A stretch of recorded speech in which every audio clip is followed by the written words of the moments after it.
conflicto venezolano amerita de una mediación internacional. Yo creo que hace falta una mediación, no necesariamente internacional, ¿eh? Ayer, por ejemplo, tuve la oportunidad de hablar con un cura en San Cristóbal Táchira y pudiera ser un muy buen elemento, ¿no? Si hubiera un tercer factor, aquí tenemos dos fuerzas, ¿no? Tenemos la oposición, tenemos el oficialismo y bueno, los estudiantes que han estado jugando un papel, pero van acompañados en una parte por la política. Y si piensas en la intervención de un tercer factor que sea nacional, creo que es mucho más sano, primero, ¿no? ¿Por qué? Porque hay mucha sensibilidad o hipersensibilidad, diría yo, a un tema de intervencionismo. Así se percibe cualquier cosa que venga del exterior, lo hemos escuchado por parte del gobierno, se percibe como una intervención. Entonces, si pudieras encontrar un tercer elemento, un tercer factor nacional que pueda servir de puente entre las partes, sería mucho mejor. O sea, ¿es necesaria la intervención? Sí. ¿Es necesario el acompañamiento? Sí. Pero no necesariamente de organismos internacionales o de alguien del exterior. Se puede hacer un esfuerzo hacia el interior para poder lograr esa comunicación. La iglesia puede ser una opción.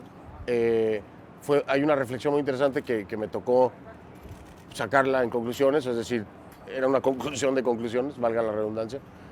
El punto en común es Enrique Capriles y su interés por visitar al Papa, ¿no?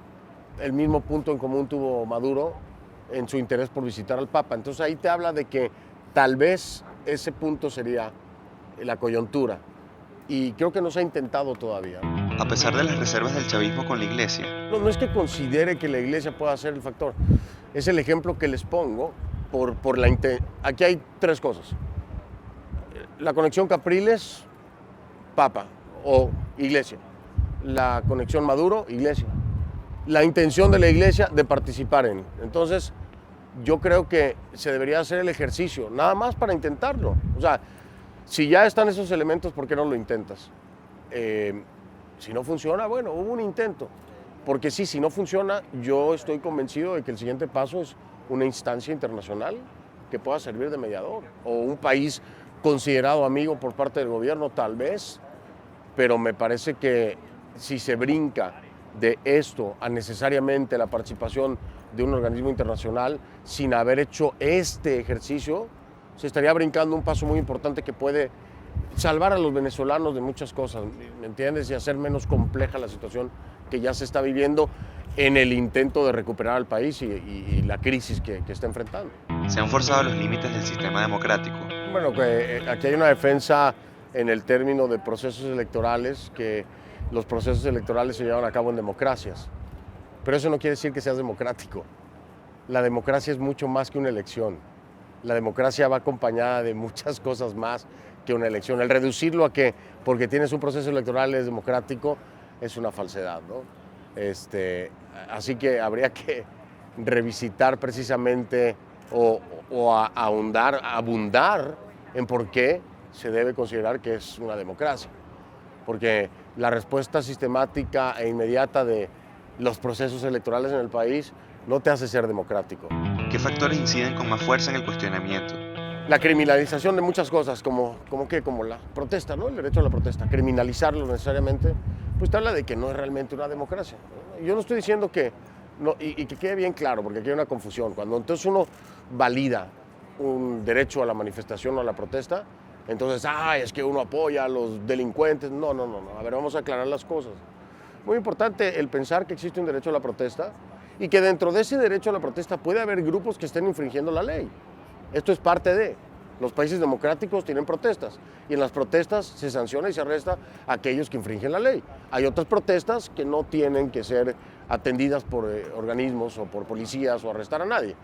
Es cierto que se corre ese riesgo, pero también es un derecho. Ahora, el organismo, el Estado, está para garantizar la seguridad y tendrá que proceder con aquellas personas que incurran en delitos a través de procedimientos normales, ¿no? Pero aquí se están empezando a denunciar no procedimientos normales, detenciones arbitrarias y el uso excesivo de la fuerza por parte de los organismos del Estado. Entonces, ahí empiezas a romper muchos de los lineamientos de lo que sería una democracia, ¿no? Cuando de pronto sale una persona y dice que hubo tortura, esa palabra es terrible en el plano internacional. Pero entonces vienen dos vienen 3, vienen 4, vienen 6 madres a decir que hay tortura. Ya la cosa entonces te habla de que estamos alejadísimos de lo que es una democracia, cuando un Estado permite una tortura. Y esto es en un esquema en el que no estoy dando por sentado nada, pero es un esquema en el que entonces tienes que revisar si realmente estás cumpliendo con los lineamientos de una democracia. Porque si no, imagínate, vamos a votar todos y después vayamos a las calles a hacer lo que se nos dé la gana, pero somos democracia. Esto no funciona así, ¿no?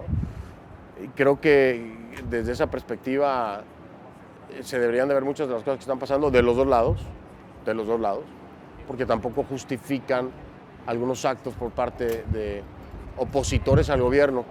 No estoy hablando de la oposición política, opositores al gobierno, el que está en contra del proyecto de país que se presenta y los resultados que hay, desde el frente cívico, desde el frente estudiantil, desde el frente político. También hay faltas, también hay errores, y no justifico a ninguno de los dos. En ambos lados es un efecto de acción-reacción. Tú accionas y él reacciona, y están en esas, ¿no? Pero sí, el Estado tiene que garantizar esa democracia que tanto presume, tiene que comprobarla, tiene que demostrarla. Y si, desgraciadamente, si revisas el artículo 3 de la Carta Democrática, pues la mayoría de los puntos que vienen ahí pareciera que no se están cumpliendo. Alguien tendría que revisarlos y ver si es cierto que se cumplen o que no se cumplen. Si no se cumplen, ya estamos en un grave problema.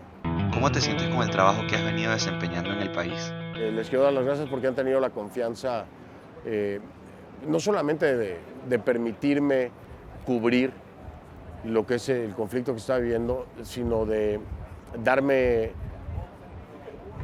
el beneficio de la duda, ¿no? De que puedo hacerlo bien, de que puedo mostrar lo que quieren que se muestre también en las exigencias como tal,